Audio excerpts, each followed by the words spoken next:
What is going on, everybody? We are back with another wrestling review. I am Nick, and this is CCW. I'm Nick. And I'm Joe. Dyslexia for the win.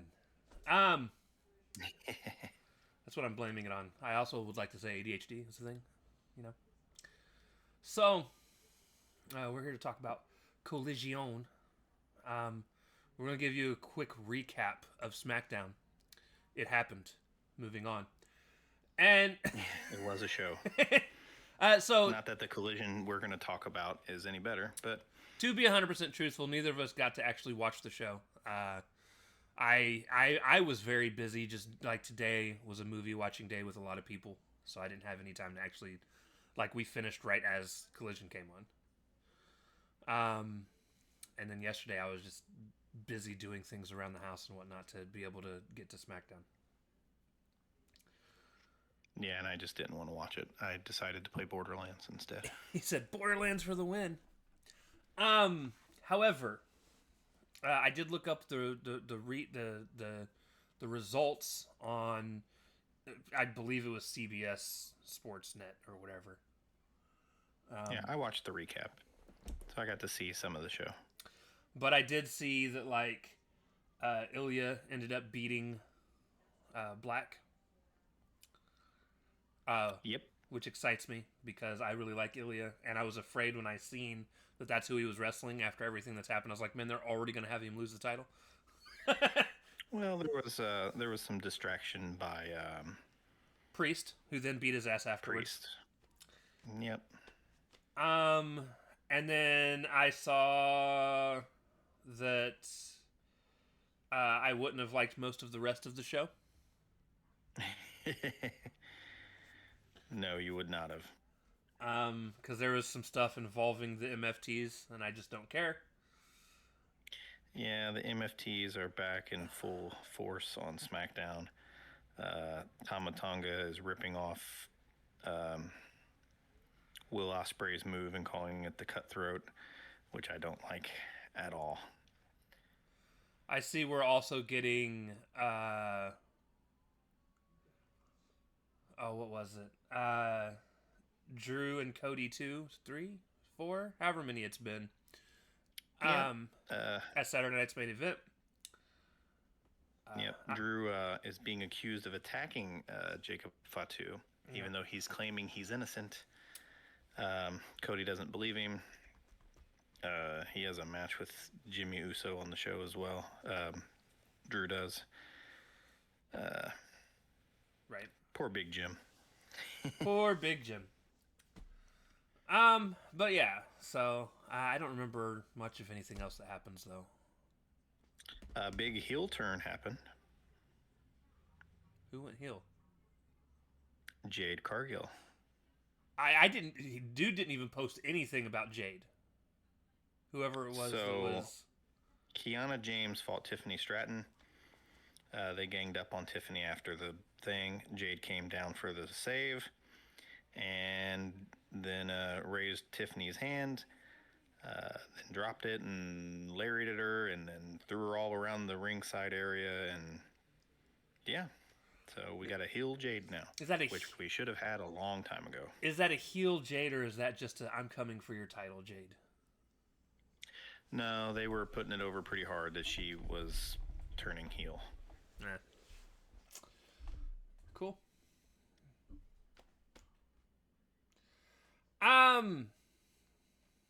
Anything else of note? You already mentioned Aleister Black versus Ilya. There was a hardcore match at the end between Big Jim and Drew. Drew won, obviously. I hope he gets that title. Drew's not winning the title. I hope he gets that title. I'm hoping that this match is being done to rectify what Cody wanted in the first fucking place.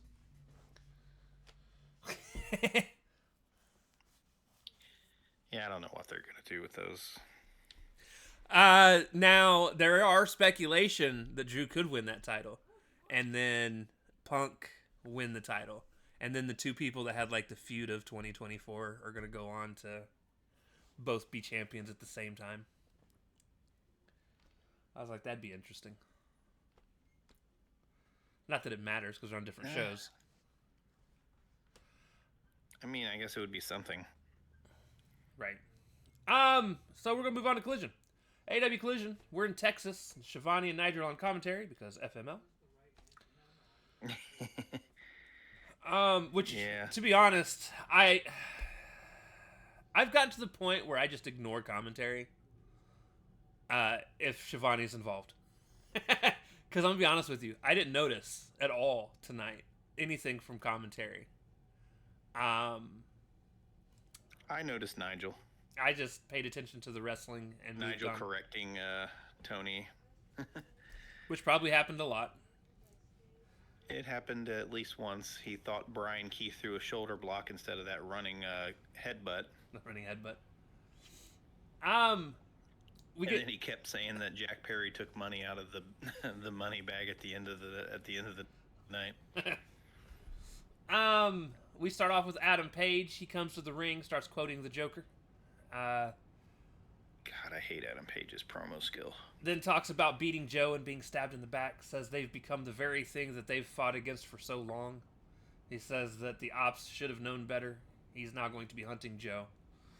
Says that when he finds Joe, it'll be on his time and it'll be to ruin his entire life. And he was done. So I actually really enjoyed the promo. He's doing a good job ruining this Joe's life with his promo skills. I actually think he's probably one of the better promo people in wrestling right now. Ooh. I don't have a problem with his promos. I quite enjoy them, and this one was very quick and to the point. And he did say that the ops have become what they despised. Yep. And he at least did have a point there. Yep. So. I just don't like babyface Hangman. Oh no. Maybe this leads to a more tweener Hangman, and maybe I'll start enjoying his because his in-ring stuff's fine. I prefer it's just his mic work. I prefer Psycho Hangman. I just disagree with you on. I think his mic work's just fine. Now I do have a guy that I used to work with who one of the few times he watched AEW, he didn't like Adam Page because Adam Page has this habit of like waiting in between talking for drama. Maybe it is his cadence of speaking for dramatization reasons because he's trying to be more dramatic. Yeah, and maybe that's what it is that annoys me. But it doesn't bother me because I do the same thing. Like when he was on BTE and he talked, maybe it's because I know how he actually speaks. Right. I don't know. I think it'd be interesting to have a teacher that talked to you like that, though. Brian, where is your homework? I'm gonna hunt you. Anyways, yeah, so he's got to have like presentation skills and things like that. So you'd think they'd be a little better. Well, it just doesn't sound natural. Listen. There is no one in the history of wrestling that legit that sounds natural. Natural. Listen, except for maybe Eddie Kingston. I'd say Eddie Kingston. I'd say Punk, unless he's full babyface pandering Punk, which is all the time now. So no. I'm speaking from past. But if let's see. But if you look at the biggest names in the industry, like throughout the history of the industry, right? There was Hulk Hogan didn't sound natural.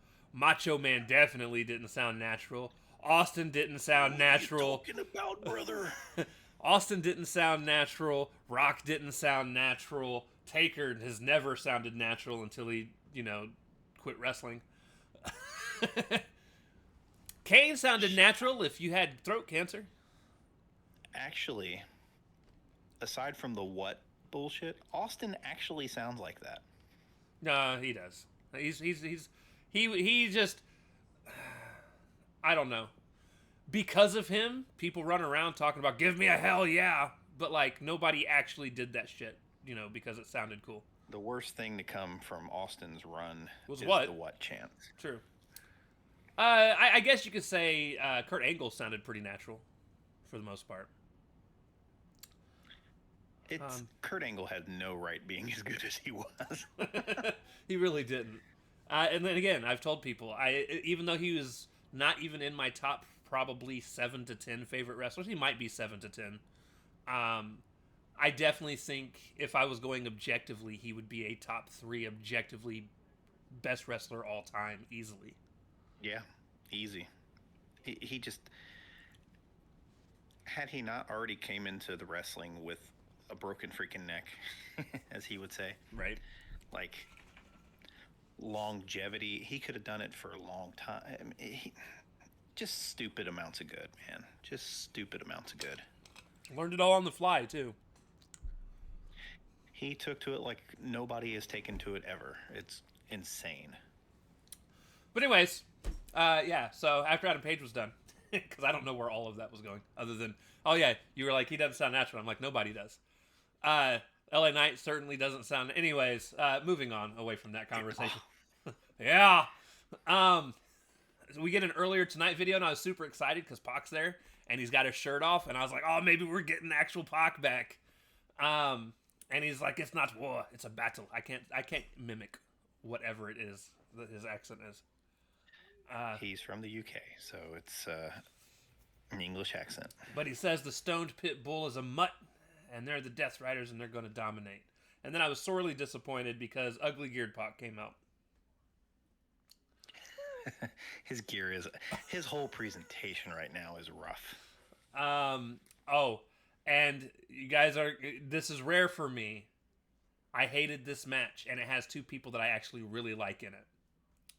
And there's a reason I hated this match. I hated the finish for sure.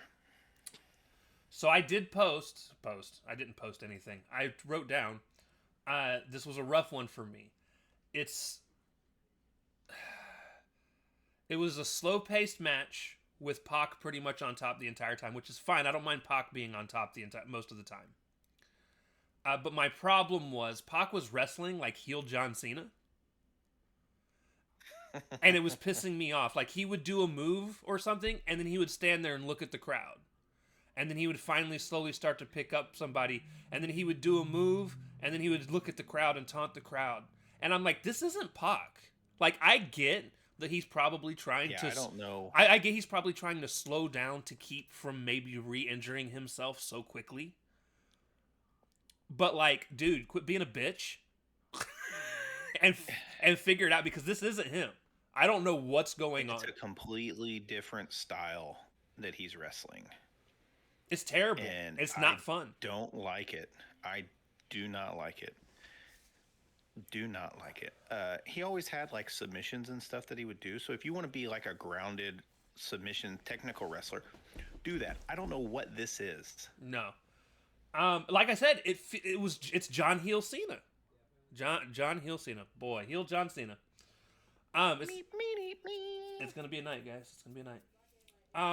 Because this is the same shit John was doing during his heel run, and people hated it. Yeah, I don't know. And then his lariat that he used now a lariat can be a finishing move, just not this one. This was not it. He hit the ropes 3 different times, hit a clothesline, and pinned him for the 3. I'm like, he gets the win with the help from the Death Riders, as well as what looks like to be another boring clothesline from another AEW wrestler. Yeah. His finishing move is... Are there agents and stuff in these companies? Wasn't his finisher shooting star press? Can he not do that anymore? It was like a twisty shooting star press that I can't remember the name of offhand. But even if he doesn't want to use that, he used a submission move forever. Right. The Black Arrow or whatever. Use that. I don't know. Better than this lame-ass lariat. At the end of the day, I hated it, and for once, I didn't hate it because Tomohiro Ishii is just a slow-moving guy. I hated it because of Pac. I'm being honest, and I love Pac. I've been a Pac / Neville supporter for a very long time, and he ruined this match for me. So, all the execution of the wrestling was fine. But the pacing and the finish were awful. Yeah. Which therefore makes the rest of the match awful. So, again, one of the things that I love about AEW is they don't keep everything so structured in terms of you just know what's going to happen. It's like we've talked about this before. You watch a WWE match, and you know it's going to go match, 2 segments, match, 2 segments, match, 2 segments. Uh, that's that's just how they are. We got just another match after this ended. Um, and it was Tekla versus Mina Shirakawa, which was a match I was super looking forward to. Until it happened. Till it started. Which, to be honest, it started quick, and I was like, "Oh, this is fun." But then like it started to slow down again, kind of like the first match. It just started to kind of eke down to a kind of crawl. About halfway through the match, the Sisters of Sin show up to distract Mina, which didn't really matter much at first until later in the match, where they do enough for Tekla to hit the spear. And then I will say this: I love that submission finisher. That Yes. motherfucker looks painful. Yes. I don't. I'll take this over the spear being an actual finisher any day. Yeah, if the spear is just a setup, it's a lot easier to digest because it looks terrible. The submission did look good. Mina was tapping, and the referee didn't see her tapping Hell no, he because didn't. He Tekla's leg was in the way. I just So AEW books every match like this. Like the heels can't get a clean win ever. right. Ever. Why? Just put her over Shirakawa. Who cares? Shirakawa can get the win back in the tournament Right. when she's got Tony by her side. Why do we have to do these fucking constant distractions by the heels because the baby faces are they he acts like they have to be protected. No, they don't have to be protected. People win and lose. That's the whole name of the game. Sometimes the heels are just better wrestlers. True. And specifically in this situation, as they said in the show, these two have history. Yeah, no one would have lost anything No. if Shirakawa just would have gotten beaten. And at the end of the day, the match wasn't bad. It wasn't poorly wrestled. I think there was only like one mess up that I could spot between the two of them. And it was when I think Thekla was getting DDT'd by Mina. Thekla started to fall before Mina did. Yeah, Kristen pointed it out. She was like, "What the hell is that?" She made me, because I kind of missed it because I looked away. She Right. made me back it up. She's like, "What is that?" I was like, "I don't know what to tell you there." It was definitely some miscommunication to some degree between the two of them. Yeah, they were going into the next spot, and like you said, Tekla was ready a little bit before Mina was. Yeah. I think Mina was going for a little bit of showboat going into it, and Tekla was just going into it. Yeah, sadly, Mina does way too much of that. Right. But aside from that, I didn't have too many issues with the match other than it kind of slowed down to a crawl for a little bit. Now there are a couple moves Tekla does I don't see anybody else doing that I do enjoy. One of which I love that suplex out of the off the top where she stays on the turnbuckle. Where she stays in the tree of woe. Love it. I think it's and the way she flips out of it to get ready for the next move, I think is also really cool, and it fits her aesthetic. I agree. And yeah, I think both of these women, funny enough, are two of the better women's wrestlers on their roster right now. Shirakawa is kind of the Asian Aminata. She's a little bit reckless and Yes. a little wild. Agreed. But no, like I said, wasn't a great match. They've definitely had better. I have seen highlights from other matches they have had. Sure. I like the part of the match where they sat on the top turnbuckle to have a slap fight with each other, just for me. Yeah, just for you. Just for me. Backstage, Ty Mello, because we all know how much everyone loves them. I was waiting for you to get to this. I know you hate this. Are hyping themselves up to be some kind of great tag team that the two of them specifically built up the women's division for, as they made it sound. It's like Nikki Bella coming back now and taking credit for all the good women's wrestling that's happening now. when none of it happened when she was actually active in her prime. Some indie team came up and challenged them to a match, and I'm confused. I literally put some indie team too. Now, I'm sure they have names, but I did not catch them. And I was like, who the fuck are these chicks? Apparently, this is going to happen on Collision next week. I'm about to look their names up because I do not know who they are. I didn't recognize them, and I don't care. I don't. I was so confused as to why Fightful doesn't even have them on there, so that's interesting. I don't know. Let me just Google it. Who was the team that challenged Tay Mello? Is it 2 L's? No. Just one L? Ty Mello on Collision. Tonight. Since I can't spell. Miranda Elise and Nixon Newell. So Tegan Knox, which I don't know a whole lot about because I didn't watch NXT while she was doing her thing. I've heard people like her, though. However, I still don't know who Miranda Elise is.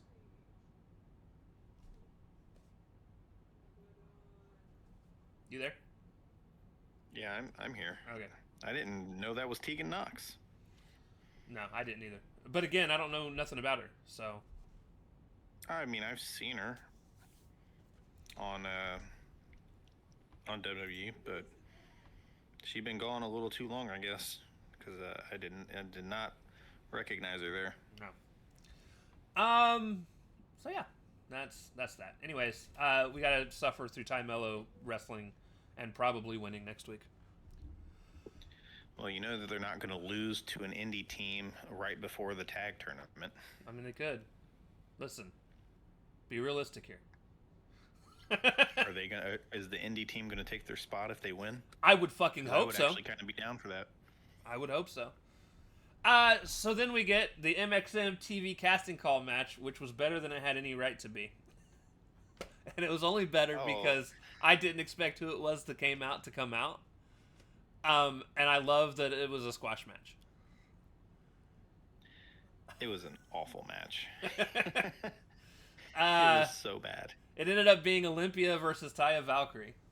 I put, hi. Olympia did this fantastic move that I've never seen before, where she did a handstand like she was Penta. And you know how he does his drop kick to somebody up in a turnbuckle? Well, she landed in what ended up being like a Bronco Buster sit down. Yeah, ouch. And I was like, oh, that was pretty cool. And then she did do a dive onto everyone outside of the ring while Taya was hiding under the ring. They caught her first. And then Olympia went up to dive, and they dropped Tyra to catch her, and then Tyra rolled in the ring. Taya! There's no R. Tyra. She's not a Banks. She wrestles like once every 6 months. 6 weeks. She wrestles more on Ring of Honor, to my understanding. No, she's good. I like Taya Valkyrie. I do too. I like everybody in MXM to some degree. When's he going to bring back the jacket with the hands on it so I can show my wife? I'm a huge Johnny. I got such a kick out of that. I'm a huge Johnny Nitro fan, and I've been a Johnny TV whatever. I just called him Johnny Nitro, so you know. If you want to know how long I've been a fan, right. That was before he was John Morrison. Yeah, that was before the name change. Before him and Miz were tag team champions.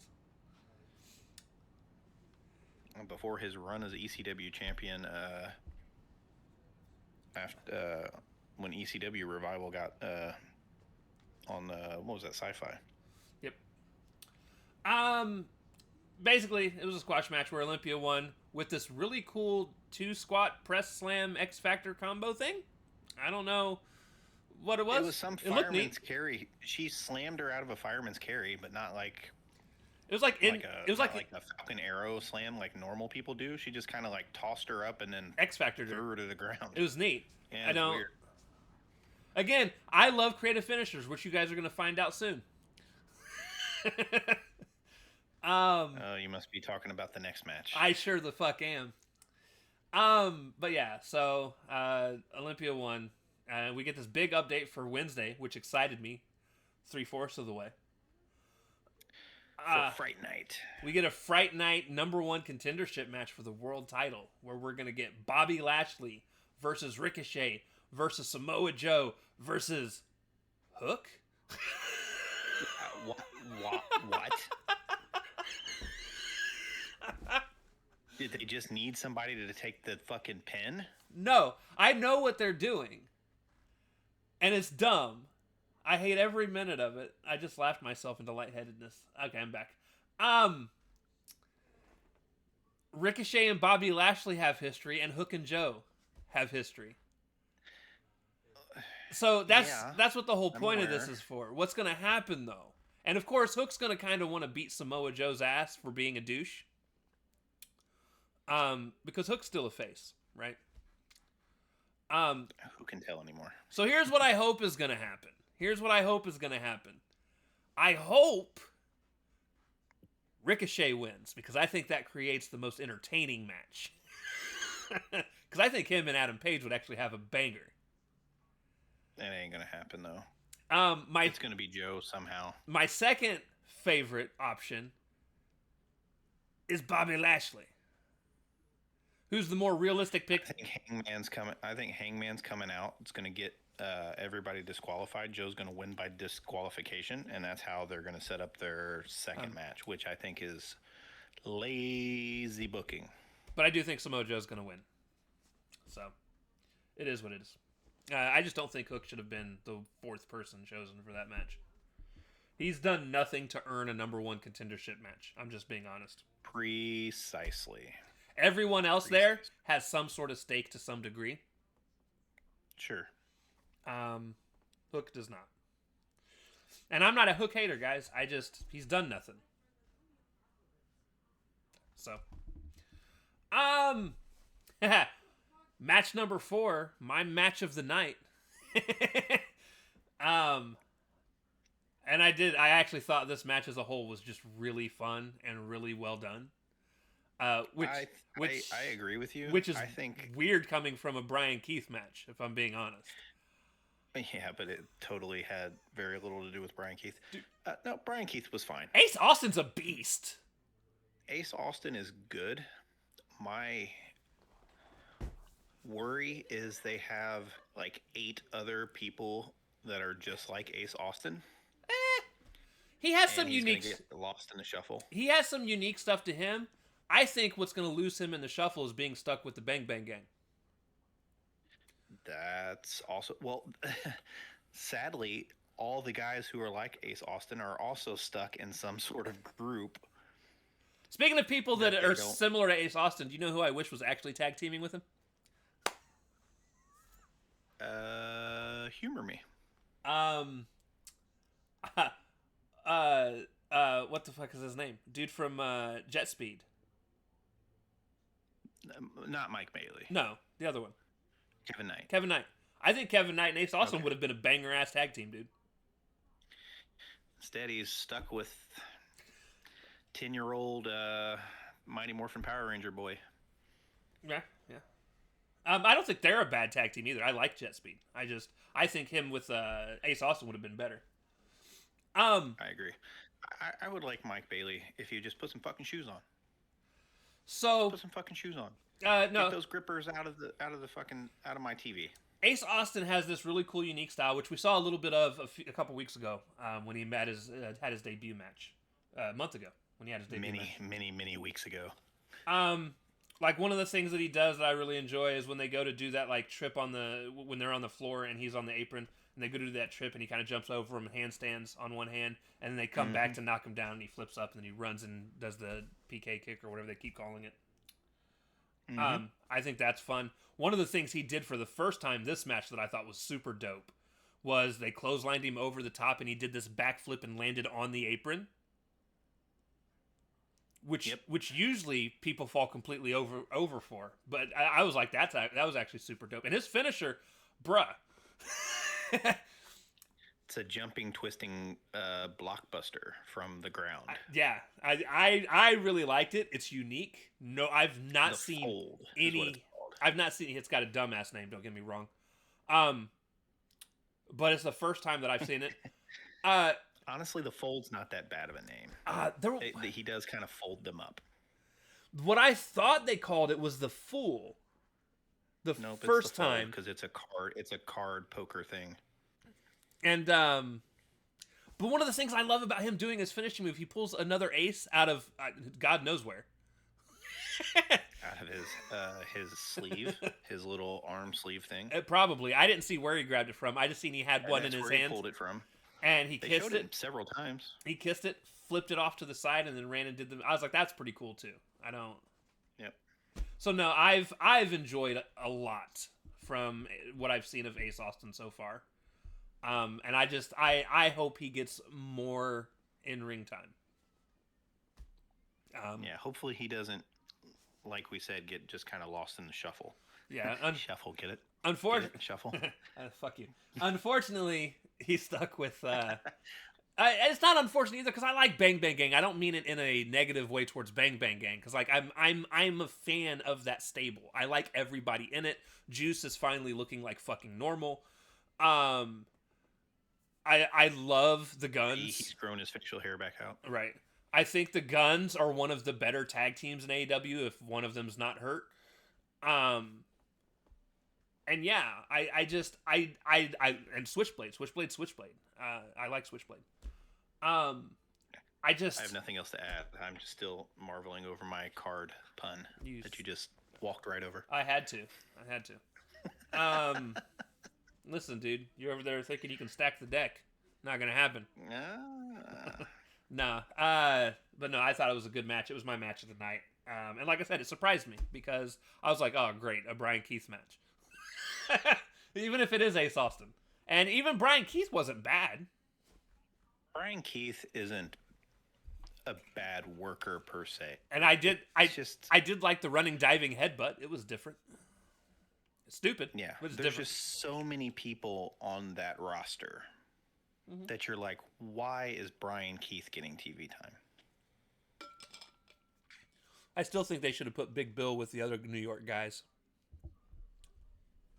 Oh, dude, Big Bill and Eddie Kingston would be a dope tag team. Mm-hmm. Put them with Hook. You got 3 New York guys that are just gonna. Yeah, then there you go. That's another tag team / trios. Yep. Book it, Tony. Book it.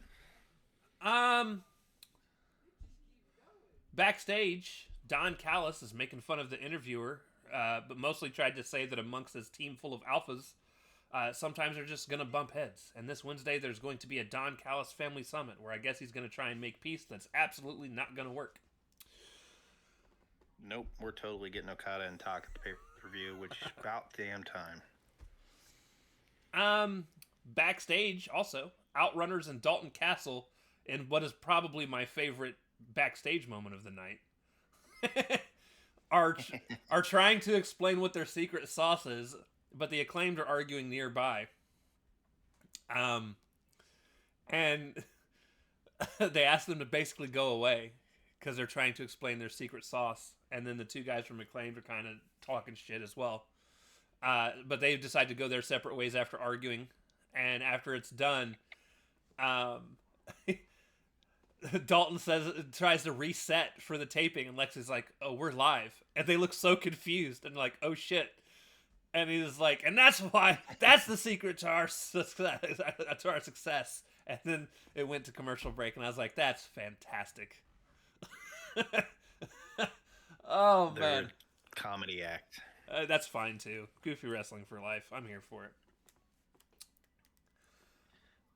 The Outrunners were just seriously pushed like a couple months ago. They were. And now they're a comedy act on ROH. I feel bad for them, but, you know, It's whatever. I still enjoy the comedy stuff too. I always have. Oh, there's nothing against comedy. It's just like I wish they'd have won the world championship, the tag titles, and it the booking's just all over the place. is not going to happen. Right, and we'll get to there. Oh, speaking of booking all over the place, one of the things I didn't mention after the tag match. We'll talk about that later. Never mind. My bad. Match 5, Hook versus I guess Griff Garrison. Yeah, I didn't know Griff Garrison got himself a fraternity to join and to take on TV. Dude, he's been with that was weird. He's been with them for like 3 months, 4 months, 5 months. When on ROH? No, they've been on TV. Yeah, they had like a pre-show match, I believe, at All In. Oh yeah, I don't watch pre-shows. You know that. And that's even worse. It's even earlier than that. How long? Hold on.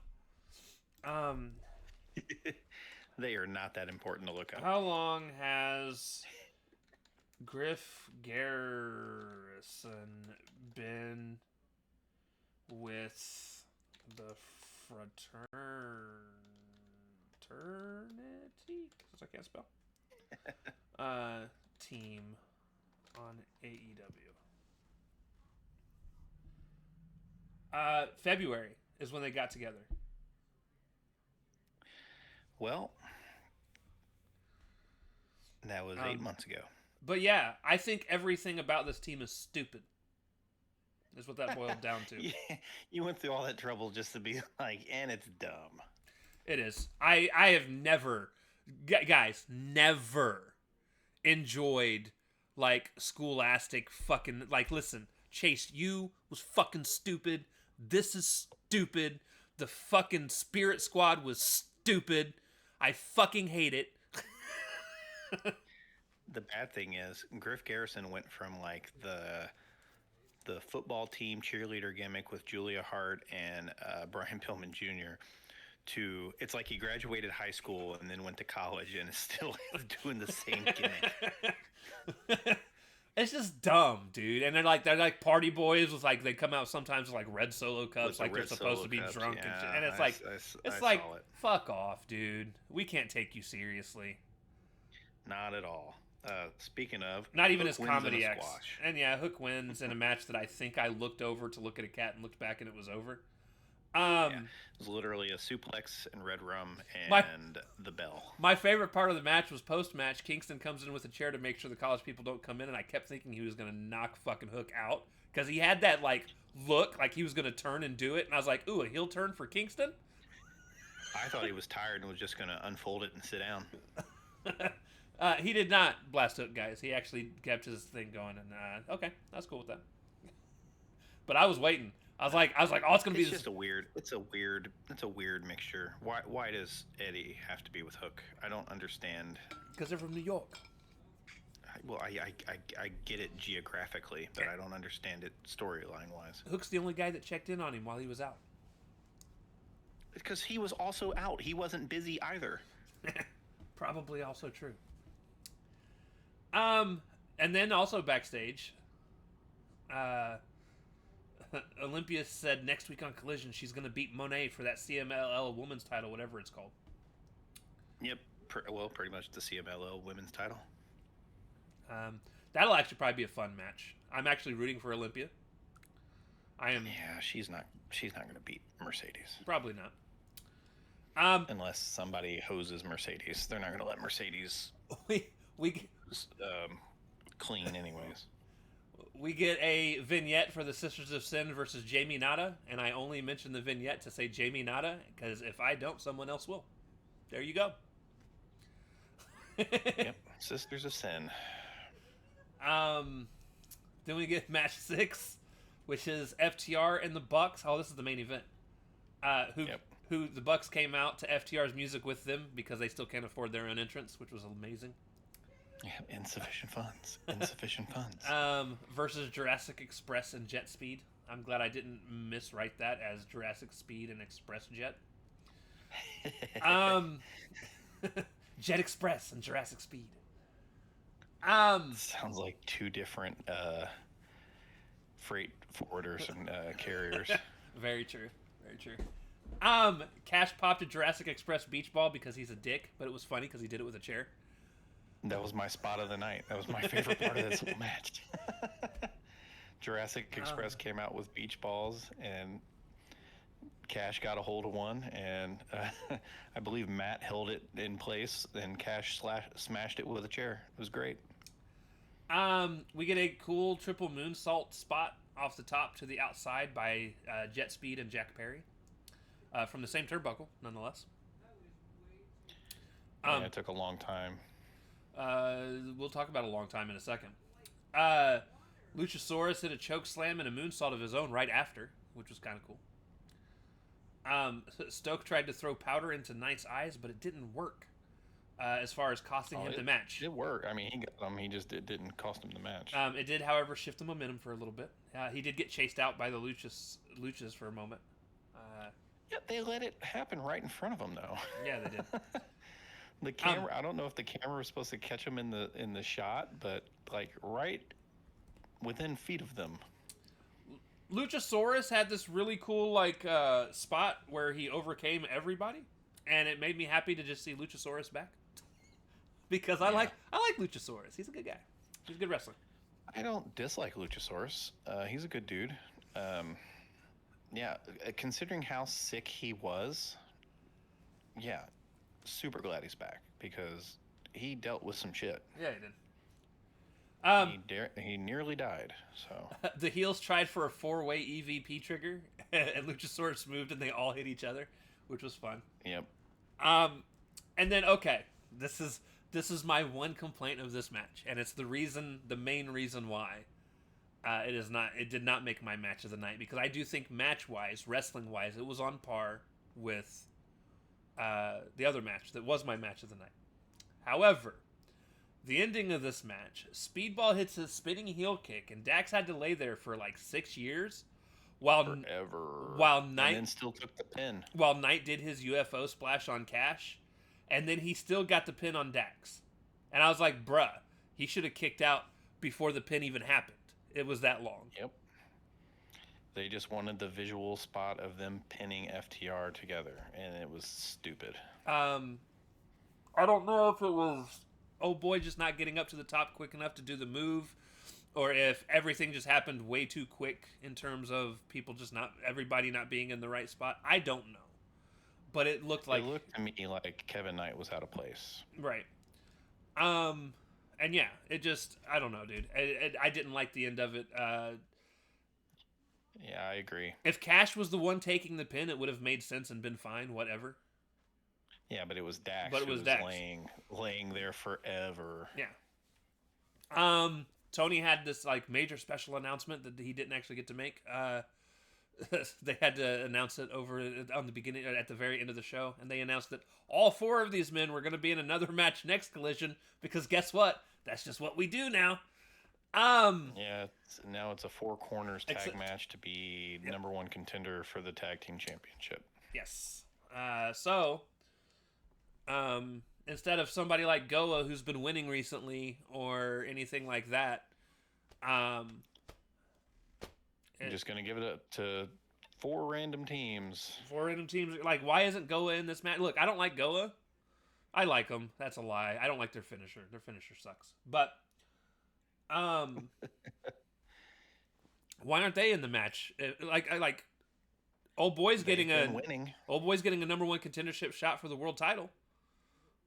Yeah, Hook ain't won shit, and he's getting. That's what I'm saying, dude. The booking is so bad lately. Like, so bad. And yeah, and again, it's not that I'm mad that anybody involved in any of these matches are getting their spots. I just need it to make sense. No, but some cohesion. We used to complain when Vince McMahon had no cohesion in his booking. Right. And Tony, now, it's not tear up a script 2 hours before the show kind of bad, but his shit is all over the place. Yeah. So, we'll see. I mean, am I looking forward to the pay-per-view? I'm always looking forward to the pay-per-view. AEW pay-per-views are typically pretty good. Because the wrestling's going to be good regardless of how we got there. But I just Problem is their weekly TV that is supposed to boost their popularity to grow them as a business and increase pay-per-view buys is awful. yeah. So we'll see. Um, I mean, don't get me wrong. Also, that 4-way tag match has the potential to be pretty fucking baller. It's going to be a banger. It's going to be a banger. I hope before it's all said and done, they won't. But I hope it's a tornado match. Because it won't. It won't be. That's way too chaotic. I just want chaos because having two, no kidding. Having two people in the ring wrestling when there's like 16 people standing on the fucking apron is stupid to me. I hate it. I've always hated it. I think it's dumb. Unless it's just two teams. It'll be so fast paced that there'll be people all over the place anyways. Right. Like, who was it? Was it WWE just on Monday night? Or was it Wednesday night on Dynamite where they did a 4-way tag match? It was Wednesday. It was Dynamite because I think it was Dynamite. The women, wasn't it? Yes. Yeah. And it's dude, I hate sitting. It's like two people are wrestling, and then you got to wait for one of them to get close enough to one of the turnbuckles to get force tagged in, and it's like I hate this. I hate this so much. Tag City from other teams and all that stuff. And guys, it's not a complaint I have with it. It's wrestling in general. I hate 4-way tag. Like, at the very least, have 4 people in the fucking ring, and the other 4 people are standing at the corner like a normal goddamn tag match. And then they're responsible for tagging their own people in. That's how I would have done it. But, you know. Hey, we did get a date for Blood and Guts. Did we? Yep, November 12th, Kristen's birthday. Oh, awesome. By the way, I'll be in Michigan on that day. Well, that's a Thursday night, or that's a Wednesday night anyways. Yeah, I know. Nice. But yeah, so we'll probably talk about that whenever Joe gets back. Probably. Sorry for all the travel. You guys travel all the time. It's okay. That is true. We try to get around. that is the one thing you and I are polar opposites on. I don't want to go anywhere. Fuck people. Fuck being in public. I'm quite the homebody. The only place if Kristen didn't like to travel as much as she does, I would also be home all the time probably as well. Well, maybe. So you have a lot more outside interests than I do, right? You like going to like see the Reds, which I think sure, but that's just like the next state. Well, not that Michigan's very far from us. I think you would still go to Cincinnati games with or without Kristen in terms of. Yeah, probably. You just like drag Bill or be like, Nick, you're coming with me, and I'd be like, fuck, I guess. Fuck, I guess. No, I don't mind baseball games live. I definitely cannot watch them on TV, though. I can do both. I'm a nerd. I enjoy baseball a lot. More and more as I get older. But no, I don't know. I just don't like going out. If it's a wrestling event, I'll if it's affordable, I'll go. But nothing's affordable anymore, unfortunately. Oh, an AEW show is affordable. Come on now. I saw a person go in and try to buy like the very tippity top of Allegiant Stadium in Las Vegas to buy WrestleMania tickets. How much do you think the very top row of that stadium show cost per ticket? Per ticket or for a 2-night package? Per ticket. $20,000. Oh no, not that much. Oh. It was $637 a ticket. Yeah, fuck all that. For one night. And they probably don't even really have an actual deal for a 2-night package. It's probably like. Oh yeah, they do. They have 2-night packages, but they're expensive. Well, because then you're still looking at $1,200 for a 2-night package. Yeah, at the very top of a stadium. At the very top. We were at least nearly on the floor of the stadium show we went to, and right, the ring was far from us there. That shit is like you're just literally to be in the building watching it from the screen. We could still at least see the ring in the action from where we were. There's no way they are. Right. I don't know, dude. Like I said, AEW I still think is affordable. You can get I don't disagree. you can get pretty I good haven't been to a pay-per-view for them in a couple years. you can get pretty good television seats for AEW show for around $60 to $80 Yeah. per person. Yeah. And that's not bad. I actually think that's pretty good. I'm sure their pay-per-views are probably a little more expensive. You're probably looking at around $200 for a good seat, like close to the ring type shit. $200-$300. We sat third row at All Out 2021. What's no 2021 2020? Let me see. 2025 tickets for Full Gear. Which obviously, guys, I'm just looking at this for research purposes. I ain't flying to New Jersey. I've been to New Jersey. I've been in Newark's airport. I don't ever want to go back. Listen, rings mostly because of my experience there. I got caught there for 6 hours and in the middle of a goddamn blizzard, and guys, they had to de-ice my plane 3 times. If you want to know just price differential, the most expensive tickets they have, which are ringside seats for an AEW pay-per-view, because of all the front rows being sold out already. It is 4 rows back, ringside, are running about $560 a ticket. Okay. But you're talking ringside. Yeah. Like I said, we were 3 rows back the year Cody fought Shawn Spears in the hardcore match at All Out. So I think that was 2020. If you want to go just 3 rows back, and now see that was just off. That's the hard cam side, not hard cam side, opposite hard cam side, where you'll be on the screen. If you're talking about on the side of the ring facing the entranceway, $360 4 rows back. See, that's not bad. No, that's not bad at all. Near the entrance, it's also about $560. I think we paid $250 a piece for the tickets when we went, and we're 3 rows back. Right. Something like that. But yeah, that was years ago. Yeah, that's and you can get more. I mean, you can get obviously cheaper upper deck seats. They've got seats on the upper deck for $60, I think is what I saw. Yeah, that sounds about right. So yeah, there's some back here, upper deck seats, $80.90. Not bad for, I mean, hell, you think about, you buy the pay-per-view at home, there's $40 for you, $50 for everybody else. Hell, that's almost a seat. Yep. So that ain't bad.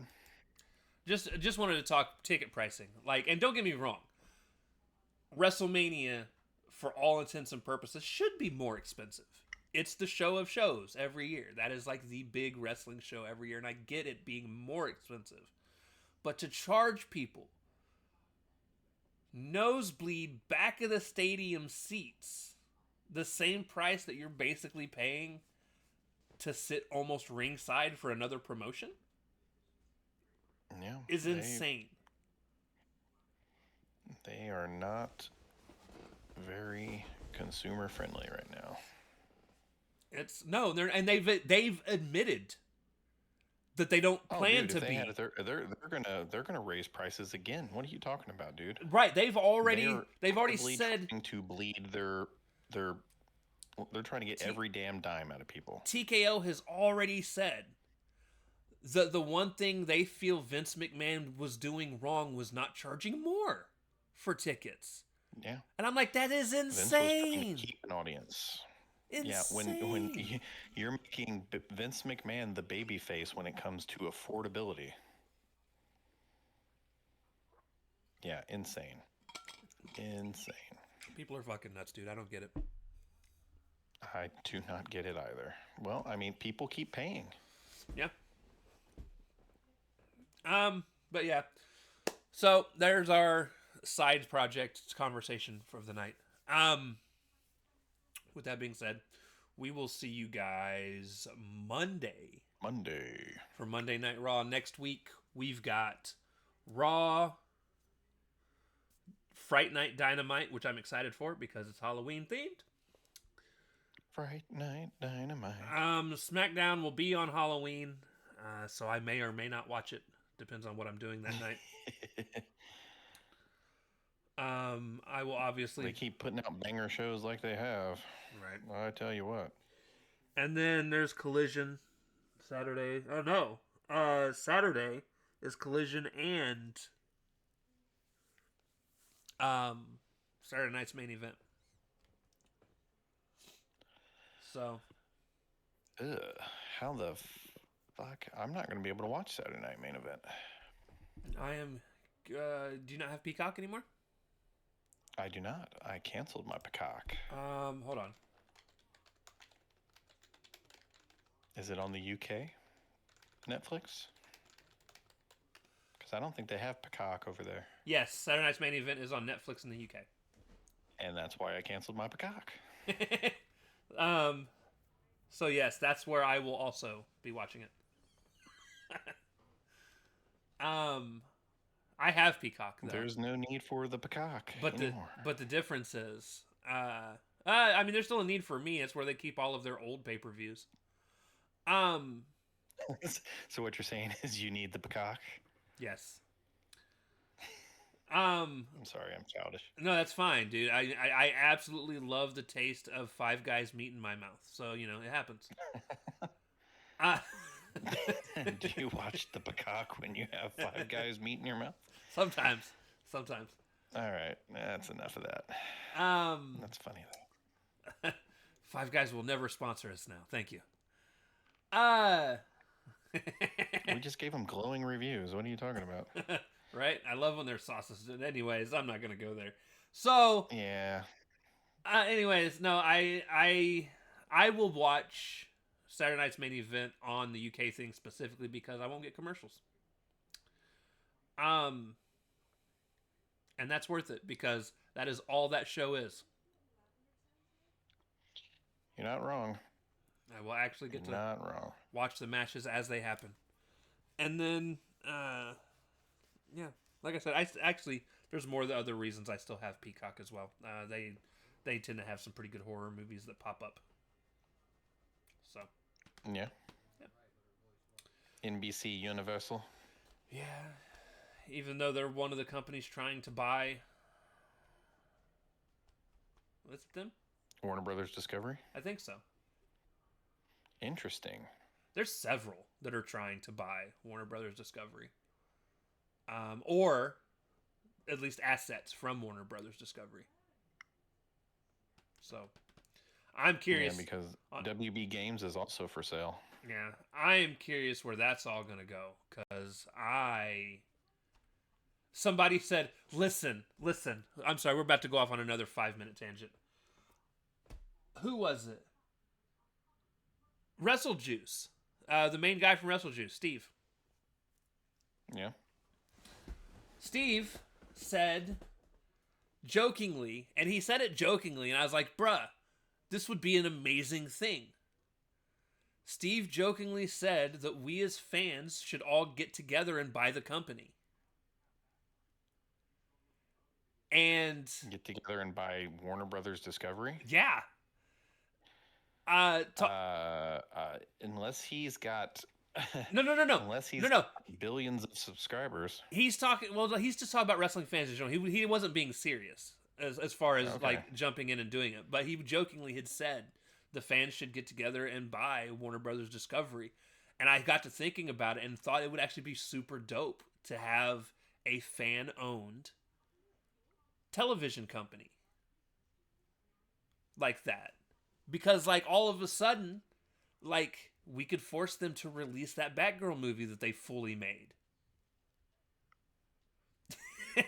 That they never put out for whatever reason. Yeah, I don't think that'll ever be a thing. What, the A Batman? publicly funded Television company? Probably not. network Listen, sounds I, insanely crazy. listen. So does having a publicly owned football team, but the Packers exist, and things happen. But yeah, I would be interested to see. I'm interested to see who will end up buying them. Because obviously AEW has a lot Writing on this? writing on it. If it ends up being somebody that's like with WWE, like what Their best bet would be if like Amazon purchased them. right? It'd be so weird watching. I mean, I've already watched things on Amazon. That's where I used to order my AEW pay-per-views. Yeah. I don't know. Like I said, we'll see what happens though. It'll be interesting. It'll be interesting. Anyways, that's it. We love y'all. We'll talk to you next time. Deuces. Later.